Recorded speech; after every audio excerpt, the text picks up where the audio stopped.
evening in North Yorkshire, but look, it's a beautiful sunny day. It's been a beautiful sunny day all day. Guess what? I've been out in the garden. My hands are full of nettle stings and all kinds of stuff because I like feeling the earth. But and I'm really tired, actually, physically tired, but in a really good way.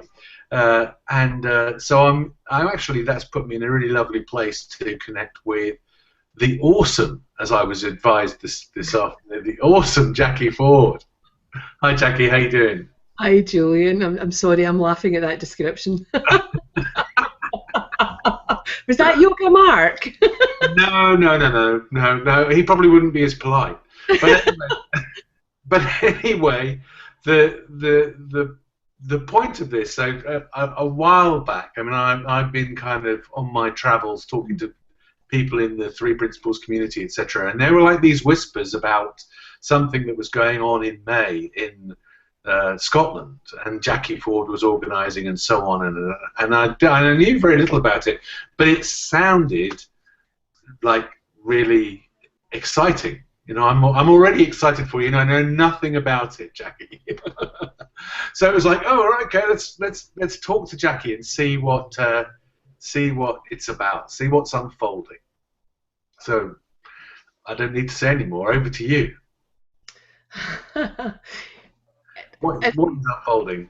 What's life's unfolding, Julian. To me, this is just life. When we spoke a couple of minutes ago, we spoke about the difference of living the principles and learning about the principles. For me, I'm living this understanding, and by living this understanding, I'm being drawn towards doing something that I didn't expect to do. To give you a bit of background about me, first of all, I've spent the last 35 plus years of my life working in and around health and wellbeing in the UK as a nurse and a midwife, and as someone who worked in the pharmaceutical industry for over 27 years, from everything from sales, training, marketing, and latterly working in government affairs. And about 4 years ago, I set up my own businesses. One of them is a non-profit, and this is a business that's called the Wellbeing Alliance. It's a business that's dedicated to improve health and wellbeing through insight-based programs, projects, and research.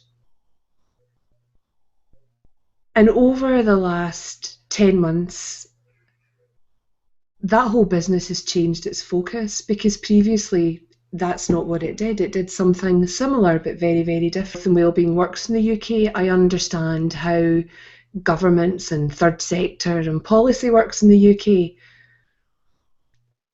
But I don't particularly like politics, and I don't particularly like all the games that are played within these arenas sometimes.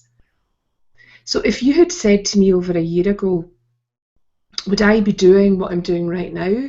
I would have said to you, there is no way on earth I would do this. Hell would need to freeze over before I started to get involved in this way. And what I found, Julian, was, people speak about when you find what it is you're meant to do, you're inspired and you do it, and there's almost like this internal call to action, and you can't stop yourself. The insight comes with action. And I remember being at the Ticking conference in May last year, and out of the blue I was having a conversation with Karen, Miller, Williams and Mark, and I said, I'm going to go and speak to the Scottish Parliament about this. I think there's something we can do here. And I just let it go. Didn't have anything on it, wasn't attached to it. And then I found myself going in and speaking to politicians, speaking to third sector. I also speak and work in the corporate sector with this understanding and individuals.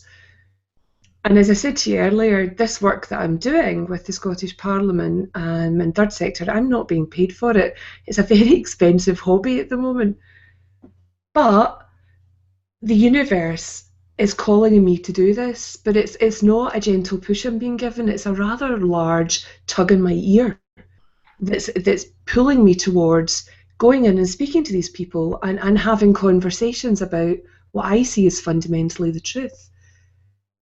Because having that knowledge of health, well-being and public health, every policy document I read now, every action I see coming from the various departments within the governments is all at the point after behaviour. So the behaviour's already there, the thoughts are already in motion. Something's already happening, and nobody's looking at that point before behaviour. So I found myself having discussions, and one day I was in the Parliament and I asked a couple of politicians if they'd be interested in sponsoring a meeting in the Parliament about innate health and resiliency related to health inequalities. Because over 4 years ago, I campaigned to have a cross-party group in the Scottish Parliament looking at this area, because there was cross-party groups that looked at diabetes, cancer, palliative care, but nobody was looking at the overarching theme of health inequalities. So that was established, and for the past 4 years I've been acting as the voluntary secretariat for that. So I went to ask a couple of the MSPs if they would sponsor this meeting, and a number of them liked the idea but couldn't get their head around the concept. So they weren't interested because they were actually quite strongly affiliated with the Royal Colleges of Psychiatry and Psychology. So they had thinking around what is innate health, what is resiliency. So they weren't interested. And it was lovely to be in a place where I felt as though I was just in this giant playground, which to all terms and purposes was the Scottish Parliament. And I was just in there having a giggle. I thought, I wonder what these guys will say if I start talking about this. And then I spoke to another politician, and he thought it was a wonderful idea to sponsor a meeting. So we just got it all organised. It came to me it'd be a good idea to have this in May because the conference was around about that time. So if I wanted anybody to come and speak with me, then that opportunity was there. And then I was at the Three Principles Global Community Conference in Minnesota in October, and I was having a chat with Elsie, and just out of my mouth, and it hadn't even occurred to me at that point, I thought this meeting is about innate health and resiliency related to health inequalities. It's about looking at mental health. It's about challenging perceptions of well-being and challenging the status quo. And out of the blue, I just said to her, this would be an amazing meeting to honour Sid in his hometown. And I hadn't had that thought previously. That had not been my intention. So I asked Elsie and I asked Chip if they would come and speak with me. And the interesting thing was that when Jack Pransky was over earlier on this year, when Christian and Lynn organised the meeting in Glasgow, which was just a fantastic meeting, I got to know Jack Pransky a bit more. He came and he stayed with us and took him to the castle and things. And I was having a chat with him about the work that I did and what I was doing. And Jack said to me, he said, if anybody's going to make this happen, Jacqui, it'll be you. And I just laughed because he obviously saw something in me that I didn't see in myself at that point. And he actually wrote it in my Modella book, which is lovely, is a lovely way to remember things. It just really, really lovely. And I have this sort of heartfelt connection to Jack. So I've asked Jack to present with me. So at the Parliament on the 26th of May, we're holding a parliamentary reception with invited guests. The guests will be members of the Health Committee, policy makers, third sector, business owners, and selected people from the Three Principles community in Scotland and throughout the UK. And the formal presentations that night will be from myself, Dr. Aaron Turner, Dr. Jack Pransky and Elsie, with a dedication to Sid that will be done by Chip. Mostly we'll be speaking about community work, community projects, mental health, a different paradigm, a new way of doing things. And today, if anybody's seen my post on Facebook, I went in to see a member of the Health Committee this morning. And I wasn't feeling particularly well and had a lot of sort of, that playful thinking you get when your state of consciousness is just not quite where it should be. And it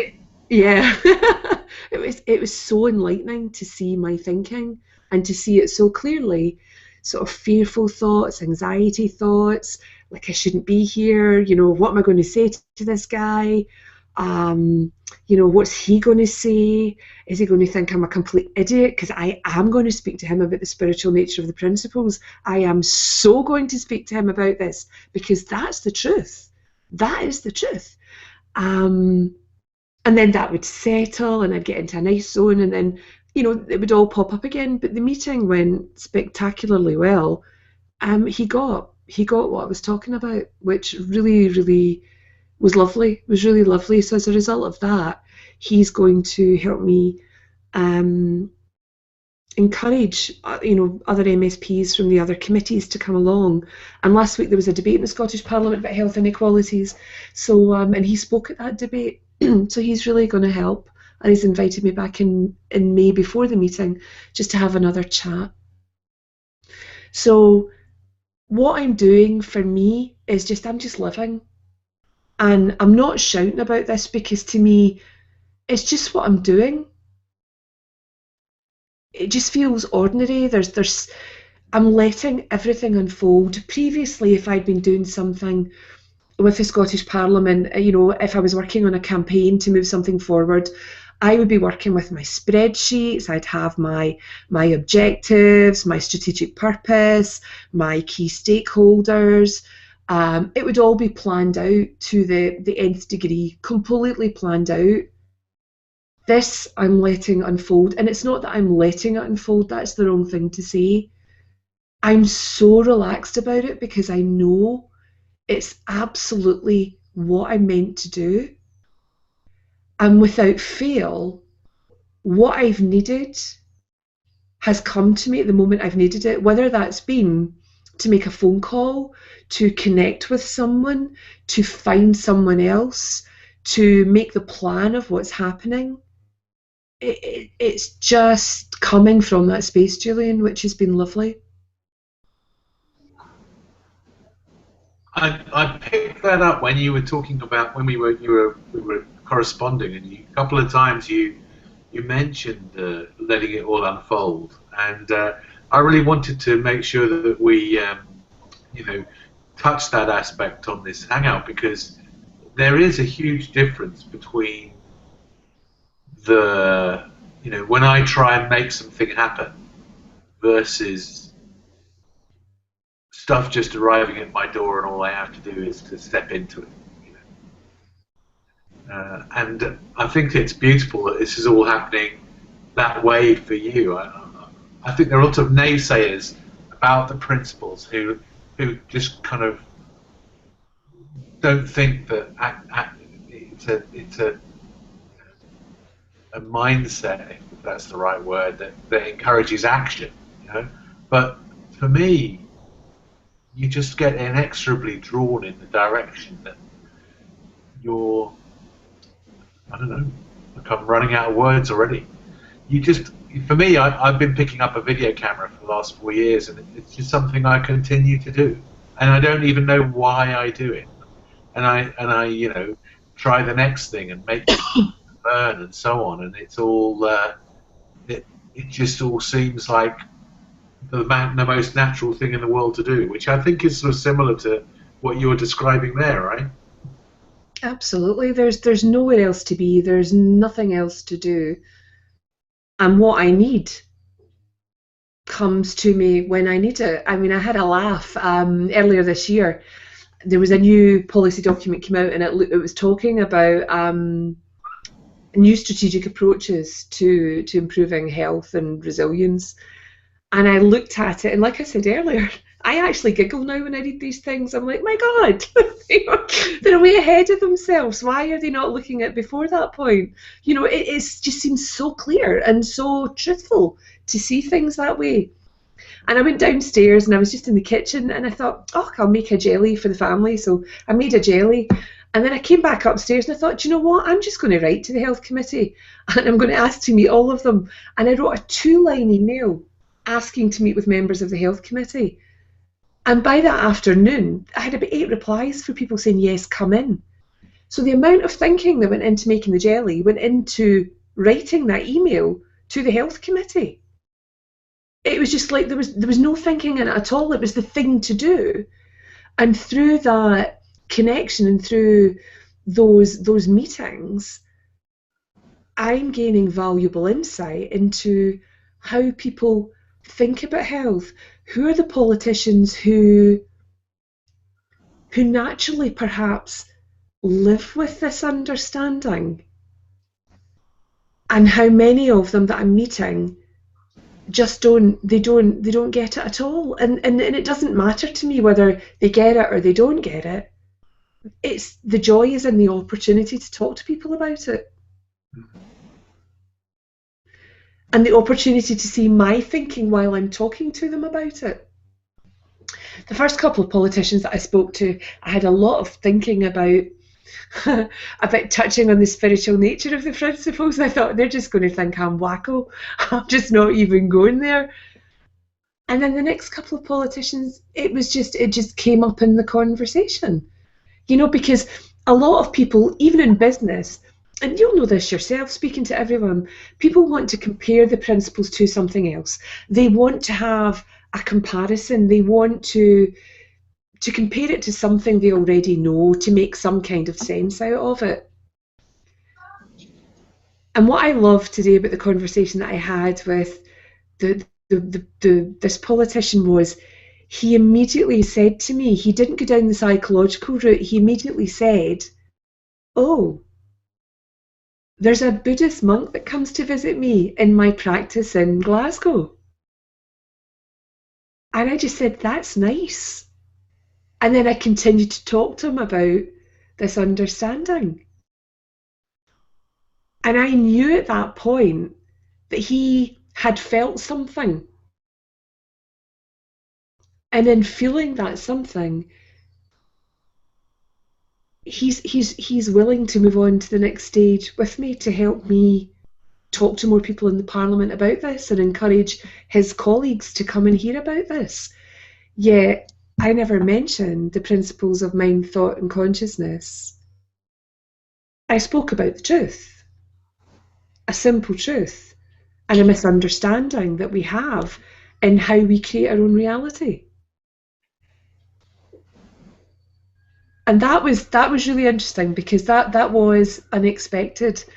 I didn't think I'd come from that place today. I think I also had some thinking about the word, about calling the principle spiritual. But then I looked up what spiritual actually means, and it really only means a personal transformation. That's what it means. Mm. And so that, to me, that when you demystify it, then like that, it becomes, oh, okay, that's exactly what it is. That's exactly what we're talking about here. Absolutely. And I suppose people I was caught up in well, it's all tied to religions and all those kind of things, spirituality, and so this is not really, for me anyway. And I'm not a particularly religious person, so I wasn't particularly going in that direction with it, or maybe even I wasn't comfortable it being in that direction. But when you just take it, its basic core of, it's about transformation of yourself, of you, then I'm absolutely fine with spiritual, calling it spiritual. In fact, that's the most. Just seems like a natural thing to do. Yeah. I was on I hosted a webinar the other night there with Joe Bailey on Supermind, and Joe was talking about the principles and religion, and what he said sort of blew me away. There's also a short, no, they're not short, but there's a lovely video on the Three Principles movie site that Joe did with Rudy, and I'd recommend everybody to go and have a look at this if you have any thinking around spirituality and the principles and religion. Essentially, what I heard Joe say was, the principles are the fundamental truth upon which all other religion is built, with other types of form and stories. And it was like, you know, sort of religion laid bare. You know, that's all it is. And the funny thing was when I said that to him, he turned around and he said, "Did you say religion is light beer?" And I thought, I've got a problem with my accent here. Wonderful. But So the other thing that I wanted to mention, because you just mentioned it there, and is the amazing. I went to the school in Salt Spring and listened to Elsie and Chip for a couple of days, as you do, and I remember going, "Oh, this is like the advanced course. You know, this is like serious stuff now. You know, there's going to be deep content here." And or maybe it was more as I sat in the room, I kind of felt like, or would I have been able to cope with this if I was at the start of my journey with the principles? But and it came to me that actually Elsie and Chip have a shortcut to offer, which is to tune back into yourself. You know, it's so when you were talking to your man, he gets a glimpse of himself. He gets a glimpse of the feeling, the feeling of life in him. We all have that. That's your fundamental truth thing, right? yeah, So I'm really excited for you as well. That you should, like, is it immediately after the meeting you've got Chip and Elsie coming to do a retreat. Is it a retreat? What are you calling it? it's just a 2D, yeah, whatever. 2 days with Elsie and Chip doesn't really need a title. No. Yeah. Well, Jack Pransky's coming to do a 1-day event with me on the 23rd of May, and Elsie and Chip are coming to do a 2-day event in May in Edinburgh, immediately following the Parliament event, which is the 27th and 28th of May. I love what Chip and Elsie bring to the table, and what they bring to the table is the purity of the principles, the absolute purity. That's what's made the biggest difference in my life, Julian, is the purity of this understanding, the spiritual nature of this understanding. And in the clients that I work with and the communities that I work with, that's where I've seen the biggest difference. People hearing things for themselves, not maybe necessarily knowing at the time what they've heard, but life unfolds for them instead of it unraveling, and they see something very, very, very different. If there is any way, shape, or form in this earth, and as part of my purpose going forward, and in fact, my purpose now is I want to help share that integrity, that purity of this understanding through everything that I do, because it has been so magical and so impactful for me, and listening to other people who've had a similar experience, who've not just had an intellectual understanding, because for about 2 years, Julian, I very much had an intellectual understanding of the principles. I thought I got it. And oh boy, when I had my first insight, I realised I had not got it. And my first insight was I was on a 2-day transformational weekend with 5 other people with Michael Neal. And he said something on the first day, and I started crying, and I didn't know why I was crying, and I thought, oh well, okay. The next morning I woke up and I had this image in my head, Julian, of a white flag on one side of my brain and a white flag on the other, and all I could hear was surrender. And I had no clue what that meant. I'd never studied spirituality. I've never been down that path before. But all of a sudden I started using words and phrases that that made sense, but I had no idea where they came from. So when you have quite a deep and impactful insight that you don't really know what it means, I knew what the word surrender meant.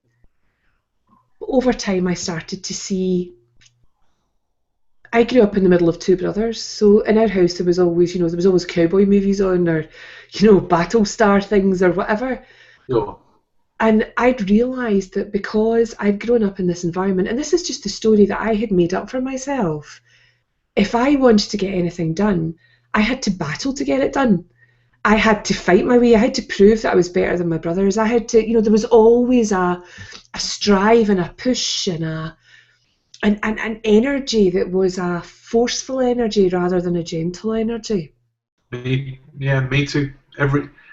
I call it my success story. And isn't it cute that you can have a success story with an elegance and a grace and a gentleness? It blows me away. It just feels. I mean, there were many years before I came to this place. There were many years where I totally believed that story was real, and it drove me. And now I get it, and I go, oh, it's that story. Yeah, okay. It'll fade in a moment, and then the real things to do will arrive, and so I do see that more and more. Yeah, and I think that's so cute because it's like, oh, there's ego. There's ego telling me what to do again. It's like, okay, let it go. Just, that's cute. Let it go. So with the Parliament event and everything surrounding that, it's not coming from that place. And that's, you said to me earlier, this is the best kept secret. And it's not intentionally a secret. To me, it's just unfolding in a way that's gentle. And I've got no need to shout about it. It's just something that I'm doing. And I'm blessed to have people who are going to be there, who are going to contribute to this so beautifully. The lovely thing is that even though there are formal presentations that night, and we have about 2.5 hours to put our case over, so even though there are a couple of formal presentations, I just feel so humbled that people like Dean Rees-Evans and Merrin are going to be in the audience, so that if anything's brought up about education, I know these guys have that. They have that. And the plan is to invite others who have a background in the judicial system, who have an understanding of how this changes that too. And I've spoken to Janet Lindsay about that. I've spoken to Stephen Toney about their work with the homeless community. I'm speaking to Elena Hilidis about stuff as well. So the hope is that round that table we will have people who, no matter what comes up, someone will be there who is absolutely grounded in their understanding of the change and the possibility for change that this understanding can bring. And what I love about that is, without realising it, Julian, the feeling in that room is just going to be so beautiful because, again, without strategically writing down people's names, the people that I've come into contact with who I've had that heartfelt connection will be in that room. And that heartfelt connection is the purity of this understanding. So I know that even in that silent presence, if people even don't get a chance to speak, their presence in that room will help to share the feeling, which will hopefully help people feel something, even if they don't understand it on the night. I think, given my recent experience, that's the biggest thing that you could possibly do. Yeah. If all people do is get a sense of that feeling in the room, you're 90% of the way there. Yeah, and that, as I said earlier in my Facebook post, the chat with the politician today wasn't at my best, chatting away, but I knew that I was feeling very, very settled and very grounded. I also knew that perhaps my cognitive function wasn't at its best, and I came out of the meeting, I thought, there's a hell of a lot of things I should have said in there, but I let that go. I thought, well, I didn't, so hey, it doesn't matter. But he picked up on the feeling, and that, I always feel that's a gift when somebody responds in that way. I was invited to go in and speak to the Ministry of Defence just before Christmas, to do some work with them and to scope out doing some work with them because they were having some issues around stress. And you walk into the MOD and everybody's got their uniforms on, they're all looking very, very sort of official and proper. And my first thought was, oh, they mean business, this is official. And then the next thought that came to mind was, oh bless, they're playing dress up. Where the hell did that come from? And the minute that came into my head, I just settled in to being who I am.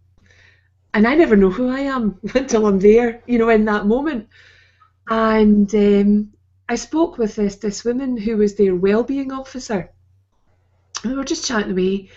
And she was so in her head. Really, her thinking was, I could feel it, Julian, and I could see it. I'm sure you can too. When you're with people, you can see that they're not with you. Yeah. And previously, Julian, if I'd been in a business meeting and somebody had been like that, I would maybe have become defensive, or I would maybe have become more insistent about my point. But I became more gentle, and I became softer. And I slowed down. And again, this wasn't, this isn't NLP techniques, it's not anything, it's just in the moment, that's what I settled into.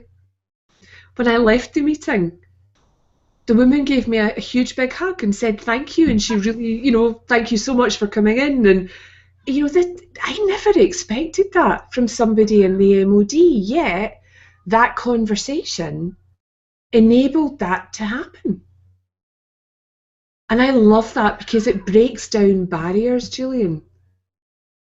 And that's what I find every day, that I might think something is a certain way, but it isn't. If I come from my grounding and my understanding and my knowing, everything's up for grabs. Everything. I've got something similar where I've been working with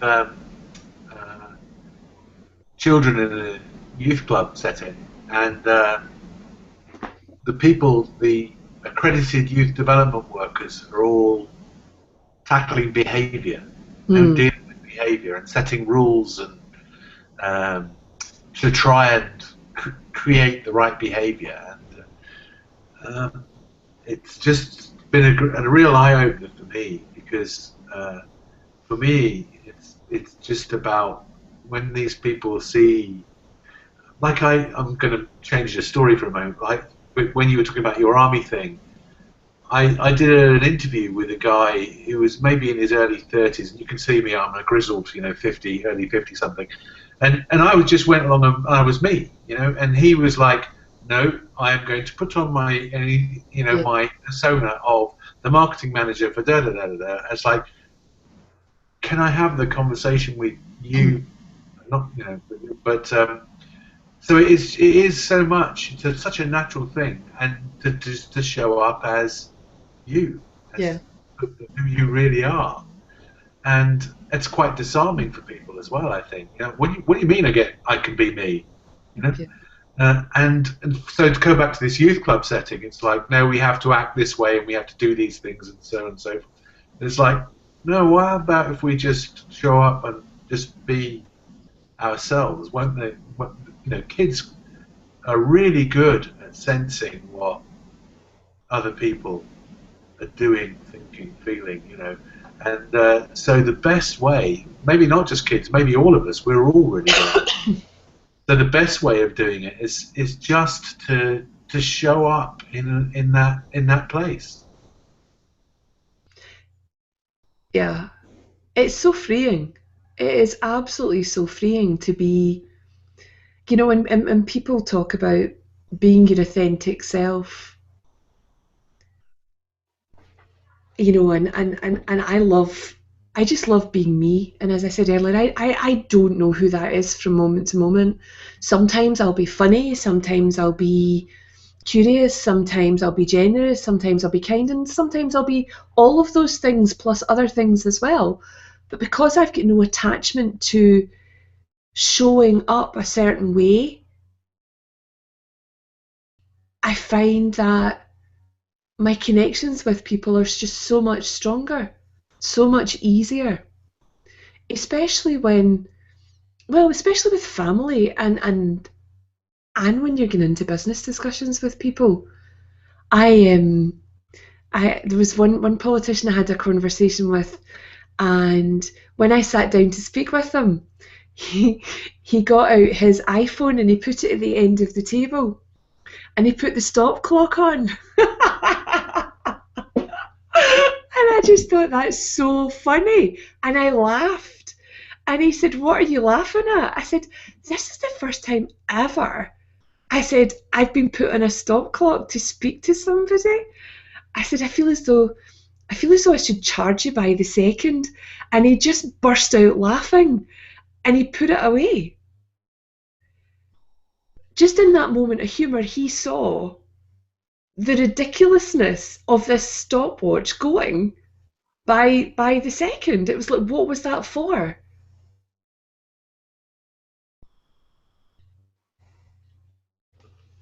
So, yeah. Be yourself, whoever that is, and just have a lot of fun with it. That would be my advice to everybody. Well, and it's one of those. It's a bit like when we talk about the simplest truth that is, you know, mixed up in all of this, and the principles is a one way of describing that, and but at the same time, being who you are. Like I wrote a little bit in my book, Life Beyond Money, called Behind You. It's like one of those. It's like who you are is right in front of your nose. Who you are is like, you know, when you go to a pantomime and then the baddie comes on and everybody in the audience shouts, "He's behind you!" Right? And who you are is always with you. Peter Pan's shadow. You know, who you are is always right there with you. And it's one of those things where my next book's going to be called The Misunderstanding, I'm sure. But because it's one of those little misunderstandings that we have, that we aren't ourselves, we aren't us. I don't even know what that means, but we persuade. I was talking with a lady this afternoon who's like, "I've got this job, I'm just starting, and I don't think I'm good enough." It's like, well, you can put, that's an interesting story, you know. Yeah. But it's an interesting story, but it's an easy one for us to get caught up in because Like the success story, a lot of us have. They've got to get out, got to drive, got to make it happen, got to plan, action stuff. mm, but that's the whole duality that we're brought up with from an early age. I told a wee story the other day there that I thought was a lovely wee story, and it was something that Wayne Dwyer spoke about.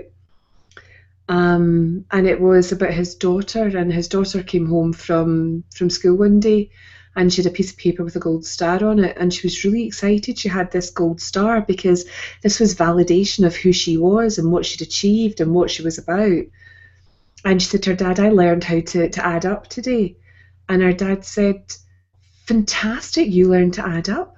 That means you can count the number of plates for the table, you can count up your pocket money. That is wonderful."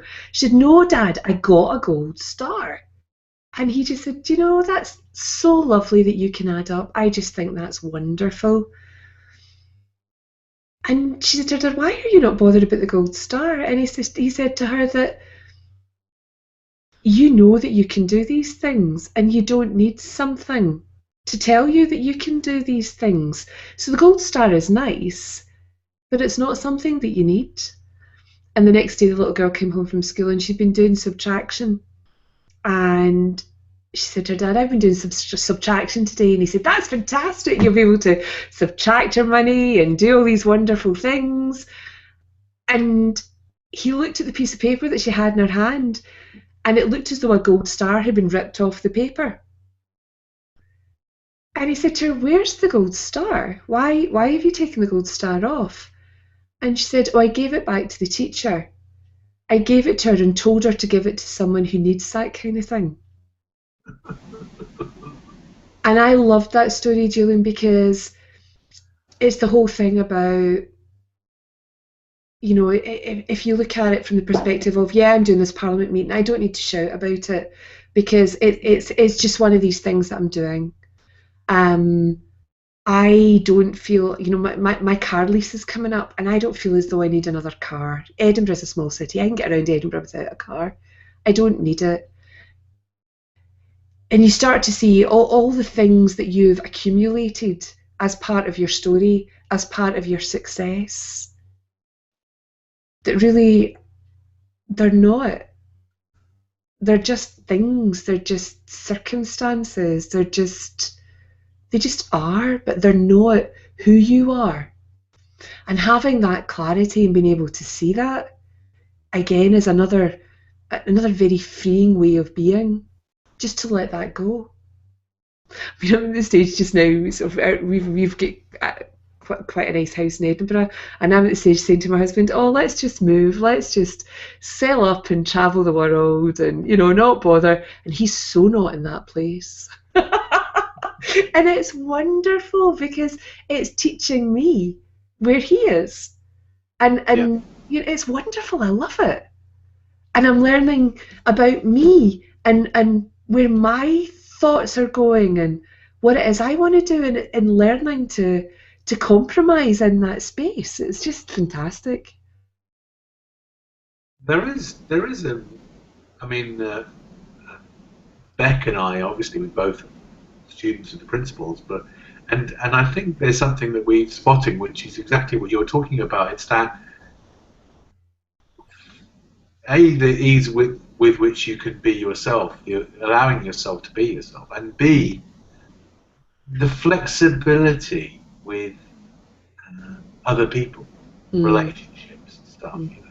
I mean, our story is, we've split up 2 or 3 times and got back together, and our relationship now is stronger than it's ever been. But what we got is a kind of an understanding, our own personal. I remember talking to Dickon, and he was going, well, you're students and the principal, so the best thing you can do is to, look inside and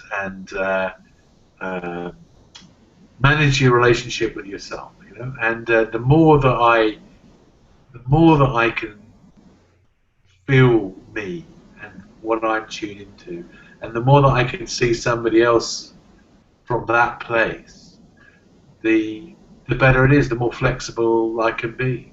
Or the easier I can see me when I'm not being flexible. And that's always fun, isn't it?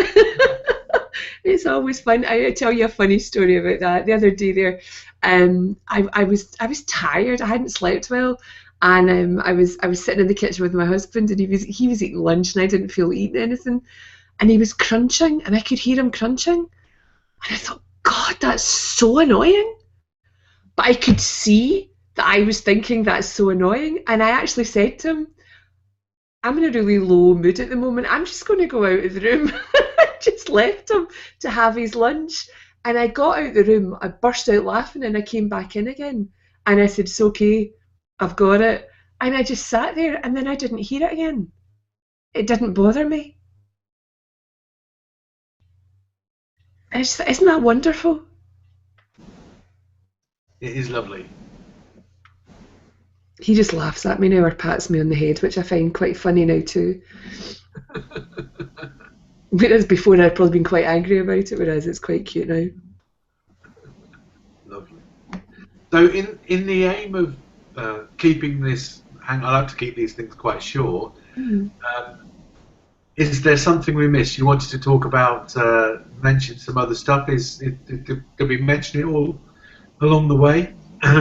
I think it really just to say that sort of the Wellbeing Alliance, because we're sort of dedicated to doing these health and wellbeing through insight-based programs and trainings, we've got some wonderful things coming out throughout the rest of the year. We've got some fabulous 3 principal teachers coming to Scotland, both to speak to the 3 principals community, but also the wider community as well. And later on this year we'll have, as I said, we'll have Jack Pransky, Chip and Elsie, Mara Gleeson and Michael Neal before the end of this year. So we'll be putting all this stuff on our website. It's been updated at the moment. So just for people to sort of to look out and see these things, because all the profits that are raised from the programs and the trainings that we do, we reinvest them back into our community projects. I actually don't take a salary from that business at all. So all the money goes back into buying books, or sort of room hire or trainings in the community. So it would be nice if people could support us. And as I said, everything that I'm doing at the moment through sort of the Parliament events, etc., that's all just been done as a rather expensive hobby at the moment, but a lot of fun. Good. Well, let me let me wish you absolutely well with all of that. Thank you for coming on and telling us about it, because I think it is. I mean, I build this event on Facebook as Historic May, but I think there is some history being written here, and so that'll be lovely. And when you say honouring Sid in his hometown, I think that'll be a nice touch too. So yeah, wish you lot really well with that. And then from my part, I've just relaunched Living from Wisdom, which is my online resource with Dickon and Elsie and Jack and those guys. It's a stupidly cheap price, so it's a great resource to sit alongside what you're doing. So maybe if people watching this would like to get involved with it, that would be great. And maybe you could make use of it as part of what you're doing. I don't know, but I'd love for people. And again, it was it's been my way of sharing the principles and so on. So yeah, that's for me. And then hey, I shall just be picking up a camera and filming. That's where I'm going next. So thank you for your time, and have a lovely evening. And keep the Beecham's cold remedy handy. Keep it handy, I know. Thanks again, Julian, and thank you for being curious about the event, and thank you for your hospitality and on the webinar, and I look forward to seeing you soon. Pleasure. Okay, take care.